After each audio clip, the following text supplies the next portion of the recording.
Likas na sa ating mga Pinoy ang pagkahilig sa Korean culture. Silipin ang naging kaganapan sa K-pop battle sa pangunguna ng Korean Culture Center in the Philippines. Panoorin po natin ito.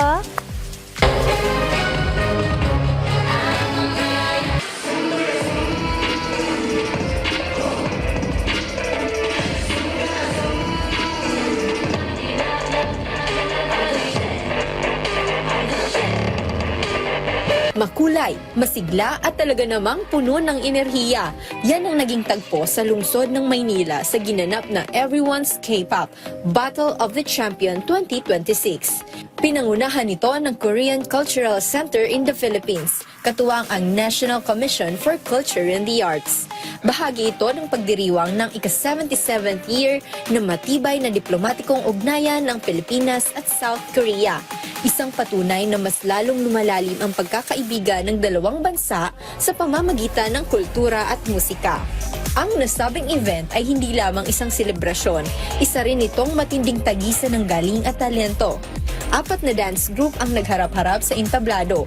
Ipinuhos ang kanilang husay sa sayaw, charisma at stage presence para makamit ang titulong Grand Champion at ang pagkakataong makapunta sa South Korea. Mas lalo pang naging espesyal ang okasyon dahil dinaluhan nito ni South Korean First Lady na si Kim Hye-kyung. Ang kanyang presensya ay nagsilbing malaking inspirasyon at suporta sa mga kalahok at manunood. 문화에 대한 애정이 한국어까지 이어지고 있다는 점이 참 신기하기도 하고 저로서는 참 뿌듯한 마음입니다. 지금처럼 열심히 공부하셔서 여러분들이 좋아하는 K-팝을 한국어로 마음껏 부를 수 있는 날이 오길 바랍니다. 잠시 후에 무대에 오를 네 팀은 필리핀 최고의 K-팝 퍼포먼스 그룹이라고 들었습니다. At sa huli, itinanghal bilang Grand Champion ang grupong Paradigm, isang karangalan bunga ng kanilang disiplina, paghanda at pagmamahal sa pagsasayaw. Ngunit higit pa sa tropeyo ang naging mensahe ng event.